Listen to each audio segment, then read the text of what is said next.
Hello everyone. Today I'm going to demonstrate the layer adjustment over here on the layer panels, and I'm also going to demonstrate the layer blends. I'm going to use the quick selection tool assignment to demonstrate these additional techniques and tools. So notice, first of all, I have one layer and it's a background layer. I'm going to go ahead and duplicate this layer so I can have a working layer. So I'll just drag it down here, the bottom of the palette, duplicate it, and now I have a background copy. I'm going to turn off the visibility of the background layer so I don't see it. Now, you should get into the habit of doing this, because then you'll have always the original layer and you'll maintain that. Now, Photoshop will prevent you from doing certain changes to this layer, so it is essential that you actually duplicate it. In this case, we're going to create a mask, and you can't create a mask on the background layer. The way the mask will work is that it sees through the layer, and since you cannot see through the background layer, it is essential that we duplicate it. Okay. I'm going to go ahead and use the quick selection tool per the tutorial on your assignment. I'm going to adjust my brush size by using the brackets, the square brackets on the keyboard. They're right next to the P. The left bracket, square bracket that is, makes it smaller. The right square bracket makes it larger. I'm going to make mine small. And I'm going to start at the top left hand corner and slowly move across. I am not moving towards the purse itself because I want to select the background. And as you can see, Photoshop is beginning to understand what pixels you want to select and completes that selection. Now here in the center of this handles and these loops, the selection was not created, so I'm going to use the shift key to add to the selection and click inside. There we are.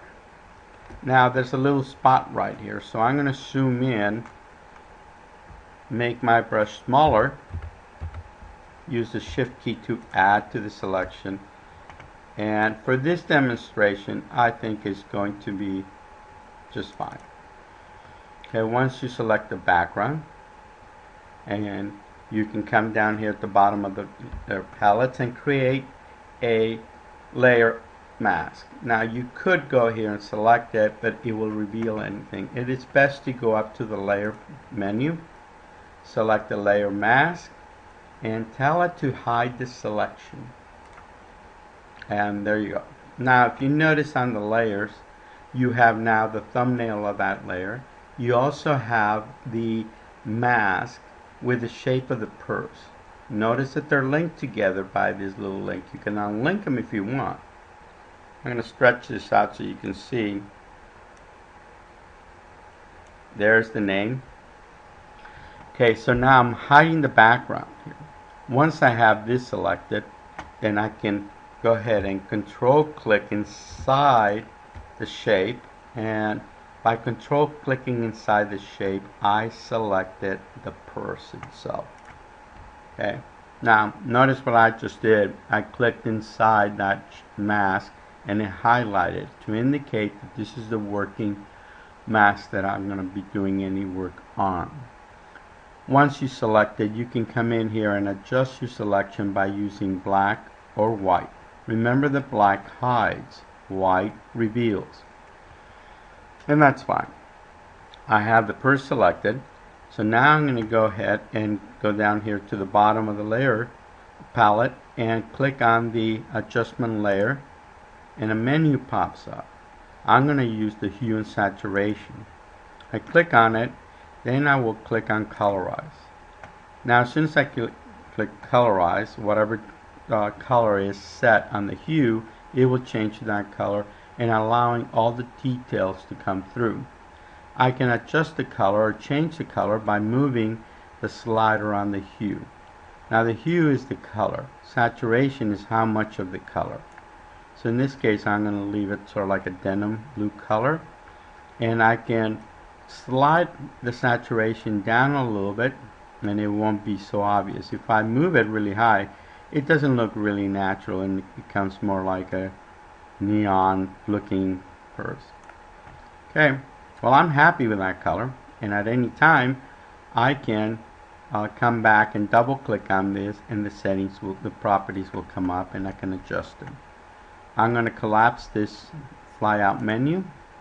There we are. And now I have two masks. This mask right here underneath the background copy is actually hiding the background. This other new layer that I just created contains a mask with a hue and saturation. Now the shape of this mask here is revealing this new color. Okay.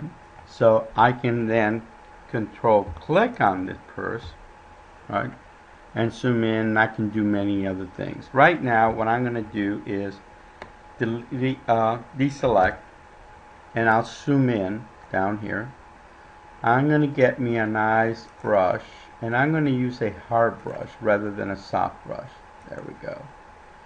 Hard edges, okay? Then I'm going to click somewhere to get out of that menu. I'm going to adjust my brush size to fit into this little rivets right here. And by clicking on it, using the black color and making sure that the mask itself has been selected, I am now hiding the color and revealing the original color, which looks like brass. I continue to adjust my brush size, and I click on all the little rivets here. And I know this is going to be a tedious job because there isn't any automatic way of selecting them all, but it'll pay off. This is a good time to get yourself some chocolate chip cookies, milk, or if you prefer, a glass of wine, some cheese. Go easy on the wine because then, you know, you'd be clicking all over the place. So I'll continue to do this until I'm done with everything. For this video, I'm just going to do a few of them, okay? Just to highlight the technique. Now, here on the this brackets, oops, I clicked by mistake. I can undo by doing Control Z. There we go. I press the spacebar key and I can then move and pan. So on the buckle, I'm going to go ahead and make it look like and hide the actual color. I'm going to adjust my brush again, and in this case it's going to be rather easy. I click once, and now I have one spot or one dot of black. I press the shift key and go to each corner, and it will continue in a straight line, which makes it really easy.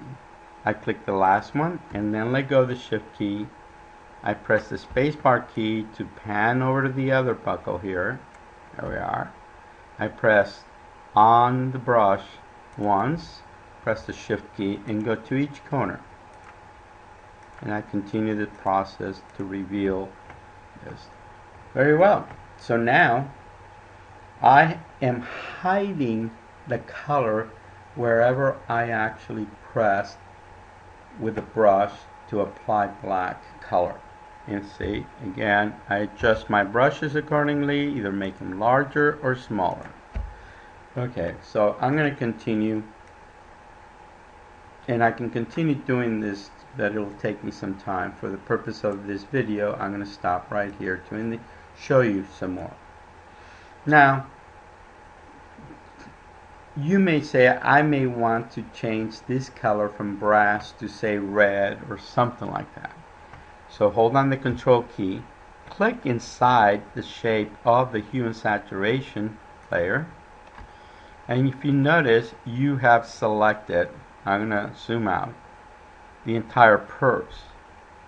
Okay, so if you change it, you're actually selecting that.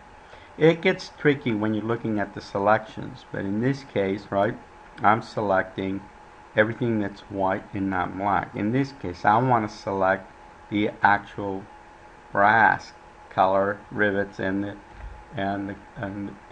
anything else that's brass color. It could be down here also. So what I'm going to do is go up to the select, inverse the selection, and now I have this selected. I can add another layer effect here, adjustment layer, and do another hue and saturation, colorize it, and if you notice, I can change that color of those rivets to anything I want. This is the advantage of using multiple masks to change the color, adjust the color, and so forth. If you do the initial work, it'll be really easy and you can do multiple ones. Notice this new mask, the hue and saturation 2, I'm only selecting the little white areas here, and those are anything that I hit on that. So if I come over here and I hit white, in this case, I will reveal the color. See that? Let's go over here where it's obvious. I'll adjust it. There. Oh, make it a little smaller. By using white, it's just the opposite of what I've been doing. I'm actually, in this case, for this mask, revealing the color for this layer. Okay? Well, I know it gets confusing, but I hope that really helps. While I have this image going, what I'm going to do is click at the very bottom layer, the background layer. I'm going to add a new layer here. Okay? Now, what I can do is select this and just move it up to the top there. Now I have a layer on top. And I'm going to choose, say, any color. Right? I'm going to go with a red color because it's very obvious. And then I'm going to use the Alt backspace or Option backspace. Now I cover the whole thing in red. To demonstrate the layer blends, we're going to set the mode in which this one layer will see the layers underneath. Now, if you click on normal, you'll notice that it's highlighted. Once it gets highlighted, you can use the down arrow keys on your keyboard to go to the next one. And as you can see, when you start changing it, the red is changing the way that it's looking at the layers underneath. You can actually move this layer at any place in between the other layers to get a different effect. So play with that. It's really interesting. See, I can drag it underneath here and you can see that this color has changed. This color is blue, so it's actually exposing some of the blue. And if I move it down here, you'll notice I have all the blue. I can turn off the visibility and you can see the difference. I'm going to go back up here, and while I have it, I can double click on the body of the layer to bring up this layer blend styles, and then I can play with any one of these by using another color overlay. Let's say I'm going to use this one and click OK, and I can change the opacity at this point. So I can combine many of these effects to make whatever masterpiece you might come up with. I can go to the styles right here and select any one of these, and then things get different. Now if you select one of these, for instance, you can go back to the blending options, change the opacity, or you can also change the fill, and that will change things if they were filled, but the whole thing is filled, so you won't see much of an effect. Anyway, I hope this helps you. I'm going to cancel this, turn off the red, and now you have, oops, sorry, a little, background on how to use this hue and saturation and the different masks. Okay, there'll be more, and so I'll see you in class and we'll talk about it some more. Take care. See you soon.